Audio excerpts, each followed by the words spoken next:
Rose McGuire. We're so excited to have you here in Molly's beautiful kitchen. Thanks, Molly, and thanks, Heather, for having me. Yeah, definitely. So Chef Rose has actually put together our 30-day Meals Made Simple plan. So it's 30 days of Meals Made Simple. Absolutely. For the novice chef, I promise. Which is so helpful because so many of us are so excited to get into the kitchen, but then you get into the kitchen and it's like we become overwhelmed and don't know what to do and just want some simple ideas for breakfast, lunch, and dinner. So you've made that really easy. Tell us a little bit about how you got into cooking. Well, actually, it's a funny story, Heather. I was not a chef at all. I mean, I could not cook but one meal when I first met my husband. That sounds familiar. And we used to joke about it. But actually once I found myself with some extra time, I started reading cooking magazines and watching some cooking shows. And I started by following recipes and really realized that I didn't need to follow the recipe to a T. I could start experimenting, and I found it was a really lovely, creative way to eat, express yourself. Right. And you know, how was your husband with that? He was originally doing all the cooking. Did he encourage you to do it? Was he inspirational? Absolutely. He was definitely behind me going to chef school. He's like, do this.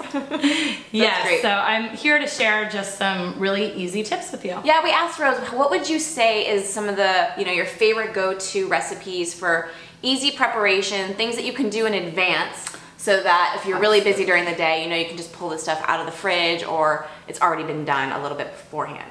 So let's start with let's do some prep ahead stuff. One thing that I love to do on maybe a Sunday or when you have some time during the week is start with some roasted vegetables. That's amazing because one of the things we talk about at the 30 Clean are our 4 Ps, which are plan, purchase, prepare, and put away.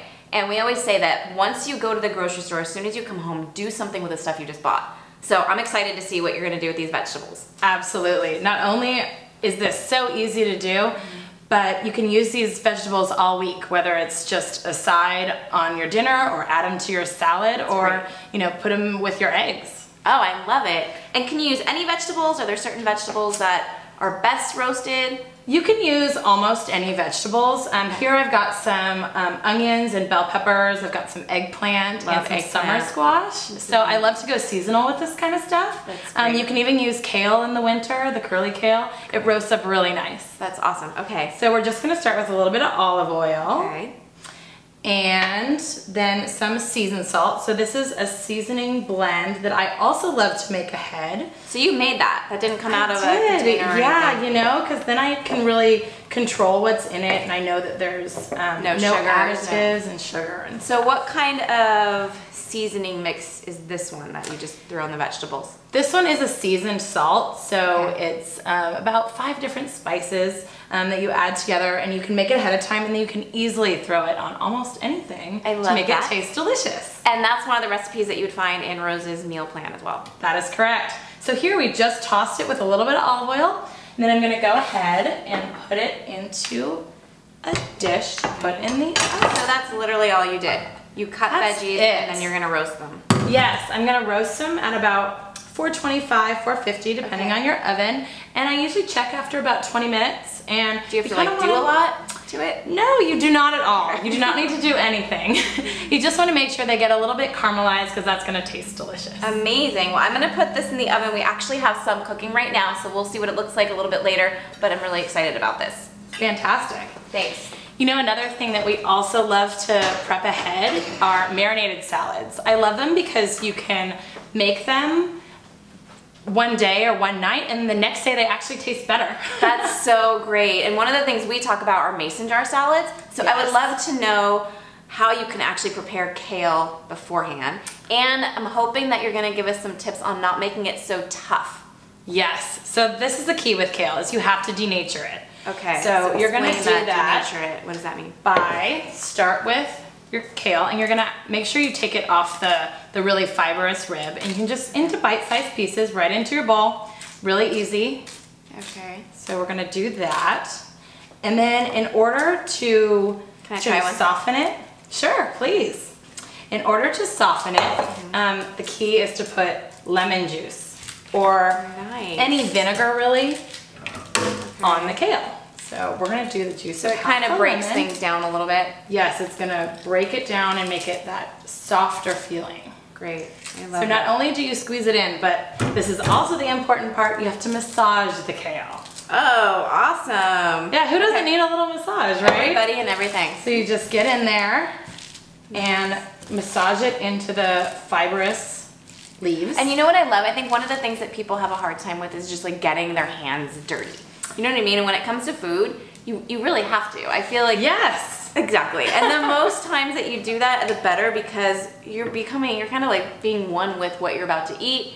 You are feeling it, you're being, I don't know, you're just right there in the moment. It's an important part of it, I think, to really connect with your food. I mean, I love this. Part of being present, and that's And then do you do anything else to this to make it you can actually set it aside just with lemon juice on it. You can leave it in your fridge that way, because that way it's ready to take a dressing whenever you're ready. And it will soften over time. I love it. What we're gonna do next is, this is actually a balsamic kale salad that is in my meal plan. Okay. So I'm gonna show you with this onion, kind of how to cut it to make it look nice. Excellent. And we're gonna actually go ahead and make the salad. So I took the tough outer skin off. Okay. And I've also cut it through the knot. Nice. That's important. And then you're gonna turn it sideways so that you're not cutting onion rings. You're actually. Do you know that I do that? I always put it the other way. So this is most people do. So see, you can cut it, and then once you get about a quarter of the way through, then you can turn it again.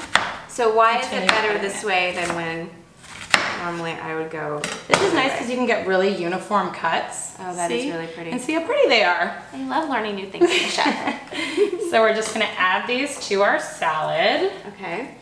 And then we're gonna put in a little bit of balsamic vinegar. Okay. And we're actually gonna add a little more of that seasoned salt. Excellent. I love that. And we're just gonna set that aside. Okay. And that will be ready for us later. Excellent. Thank you. Look how easy, look how pretty it is. I love greens. And you know what? I bet this would get soft enough that even children would hopefully try it. You know, my 2-year-old actually loves this kale salad. Are you kidding? I'm not. Isn't that amazing? Okay, there's hope for your kids. They will eat kale. Thank you. All right. So, is there anything that... Next, I think we're gonna do a pesto, which is something that you can also make ahead. That is so, pesto is one of the best things to have in your fridge because it's something that you can just throw on anything pretty much and have a new delicious recipe waiting for you. We talk about zoodles, which are spiralized zucchini noodles, you know, and since we're not eating gluten or mostly grains on the 30 Clean, the zoodles are amazing, and you throw a little bit of pesto on them, and it's so delicious. So I can't wait for you to show me how to do this.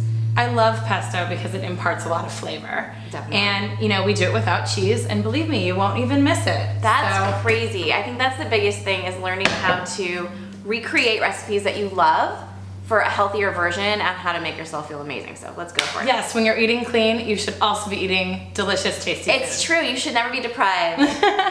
So I like to do my pesto with about 1/3, 2/3 basil to any other power green. Honestly, you can use arugula. You can use baby kale. You can use really anything, you know, that green that you have that's going bad in your fridge. Definitely. This is a great time to use it. Now, can you mix the different greens? Yes, if you have a power green mixture or a kale mixture. I know a lot of times for my clients and for our challengers, life's so busy. Everyone is just rushing around a little too much, but it's so easy to get those packets that are already done. So if you can actually get one of the power greens that are mixed together and do this, I'm excited. Go ahead and use it. And you know what? It adds even more delicious greens to your meal. So we're gonna add some basil as well. So it's like 3 to 1? It's about 1/3 basil. I like to do 1/3 basil to about 2/3 of a power grain, but it's really up to you, and you can experiment with this. Right. If you have arugula, try it. You know what?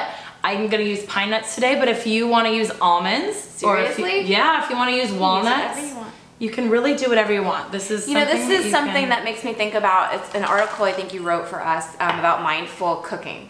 Yes. And it's amazing. Rose talks about this frequently, where we get so caught up and so freaked out about recipes and how are we going to follow them. But just like with eating, I think there's a mindfulness. Absolutely. And what if you don't have one ingredient? Should that stop you from trying to make the recipe? No, there's always a substitution. And actually, I teach intuitive cooking, and I love that. hope that everybody can learn something. I think that's just such a power to be able to offer somebody, knowing that you can go into your kitchen. It doesn't really matter. You don't have to follow a recipe. You can just do it really from like you're cooking for you at the end of the day. So if you like those flavors, you're probably gonna like them together. If you're good at eating, you're good at cooking. That's what I say. Awesome. All right, so we're just gonna add the pine nuts, the basil, the spinach, Okay. some olive oil. It's so easy. And a little bit of salt, you know? And then you're just gonna blend that up. Okay. And actually I have some already made. So how long would you blend that in a Blendtec or a Vitamix or like a high-powered blender? Not long. It really doesn't take very long at all. Okay. Just until it's all creamy and smooth. And then you can freeze that. You can store it in your fridge. You can use it all week. I mean, it's wonderful also in dressings, salad dressings, which I have about 6 original recipes. Oh, your dressings are so good. My meal plan. And I think that's the other thing. People don't realize how easy it is to make a clean dressing. One that is not full of preservatives or full of sugars. I know for myself, all I do is put balsamic vinegar, olive oil, and some lemon, and sometimes a little bit of like Dijon powder in a blender, and it gets creamy and it's delicious. Like the creamy factor in a blender happens so quickly. Yep, and it's called emulsification, and I feel Thank you. High-powered word with a high-power chef. And I feel like everyone, you know, gets stuck in a rut with their salad dressings, and it's such an interesting way to really spruce up your vegetables. I love that, thank you.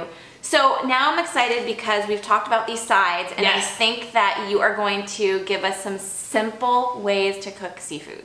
Yes, seafood is so intimidating for a lot of people. It really is. So I'm actually gonna show you a really easy way to make a nice restaurant crust on salmon, which is always a favorite. You know, it really people love to eat salmon, but they don't know how to cook it. And everyone thinks it's gonna take a long time, or they just, I feel like it's that one thing that gives you stage fright, like how am I gonna cook seafood? And yet, it's such an important way to get like high quality fats, omegas into your diet. So let's go for it. And say if you didn't prep ahead, another thing is you can go to the market and grab a nice fresh piece of salmon. And I mean, I'll show you when we cook it, it really only takes under 10 minutes to have it on your plate. So, all right, that looks start with the salmon. This is another seasoning blend. So what is what's in that one? This one has some cinnamon, paprika, salt, pepper. So that's what I mean too. Like you wouldn't necessarily think to add cinnamon to your evening seasonings. So there's so many things you can do when you just let go of what it's supposed to be, and you really just put your intuition into it. And you know what? If you really like the taste of cumin, go ahead, add some cumin to it. So. And my question is, how much seasoning would you put on that? Like, should you be afraid? See how much I put. I mean, I really did coat that piece of fish. Yeah. Can you use too much? Not really. If you like the seasoning, you're probably not going to overdo it. One thing I would say, you could pull back on the salt a little bit if you're worried about that, because the only thing you can really overdo is salt, I think. Awesome. All right, that looks great. Let's come over here to our pan. We're gonna fire up the burner here. All right. And I've got my pan ready. We're gonna use... What is that? This is clarified butter. Okay. Or ghee. And this is one of the oils that I love to use because you need to have something with a relatively high smoke point when you're cooking on the stove top. Now, is ghee something that you can make at home, or do you have to buy it in the store? You can absolutely make it at home. I make it all the time. Yes, it's so easy. We might have to have Chef Rose back to show us how to make ghee. We must do a video on that. Okay. All right, so I'm starting with ghee. You can use avocado oil, coconut oil. And then is that like on a high heat, medium heat? This is about a medium heat, depending on your burner. You just want to make sure that you've got enough of the fat in there and see how it's melting. Yeah, that's amazing. Yeah, you want to get it to melt. So I'd say there's like a tablespoon in there maybe? Yeah, a tablespoon, and then it's basically you just want to make sure you're coating the bottom of the pan. And you have this like special little spatula. Can you talk to me a little bit about this? I would love to. This is a fish spatula, and it's actually specific to fish because of the curved edge. It's going to make it so that your fish doesn't break apart on your pan. Now, if you didn't have a fish spatula, can you still make fish? I would go for a metal spatula instead, just because the plastic spatulas will sometimes break your fish apart. Awesome. But even if you broke it apart, it would still taste wonderful. Exactly. All right, so we're going to start by laying our fish into the fat and see we're going to cook it in there. So good. And one trick that I like to do, because your oil will tend to splatter. Okay. So go ahead and put a pot lid over the top. Not only that, but it will actually kind of steam the fish and cook it while it's cooking, kind of steam it as well. That's awesome. So the cooking time goes a little faster. And how long should you be cooking it on each side? You know, I say about 2 to 3 minutes a side, and you just want to watch your oil. You know, I never really leave my fish when I'm doing it. I kind of keep an eye on it. And if you see that there's not enough fat in it, go ahead and add a little bit more. Okay, great. I love it. And you know what? Since we are running a little bit out of time, I actually made this amazing salmon last night. It was so good, and I have a piece just waiting to show them what it looks like after it's been cooked. And maybe we can plate that with everything else that we did today. Wonderful, let's do it. Super excited. Oh my goodness. So we'll get our pesto This reminds ready. me how good dinner was last night. All right, so here is the cooked version of the salmon. And as you can see, it has a nice thick restaurant crust, and then it's very tender inside, right, Heather? Oh my goodness, it was super. And you know what, that was a nice thing too. I was really able to tell, you told me that trick about just being able to like tap the center of the fish to see how well it's done. Yes, if you're worried about your fish being completely cooked, is you can actually touch it, and if it is still too mushy, you can tell that it's not totally cooked. But you have to remember, even when you pull your fish off for about another minute, it will continue to cook. So as long as it's close, you can pull it off. Right. I also try to recommend that you can always pull it off and check and put it back on. Right. Doesn't matter. That's what I did. And I'm gonna grab those vegetables as well. Wonderful. And let you finish with the pesto. Okay. So we're gonna put some pesto across the salmon. And I put some of our kale salad on the plate as well. Roasted veggies. Delicious roasted veggies. Oh wow, that looks amazing. And look, a very healthy, dirty clean meal. Yep. That you can do most of this ahead of time and in just the time to cook the salmon. Half your plate in veggies and then your protein. And remember, when you don't eat it all, it's okay. You just save it for breakfast the next day. Breakfast outside of the box. Fabulous. So good. Thank you so much, Rose. Thank you. So exciting to have you here. Yes, Can't wait to thanks for have you having back. me. Thank you guys, and bon appetit. Happy healthy eating.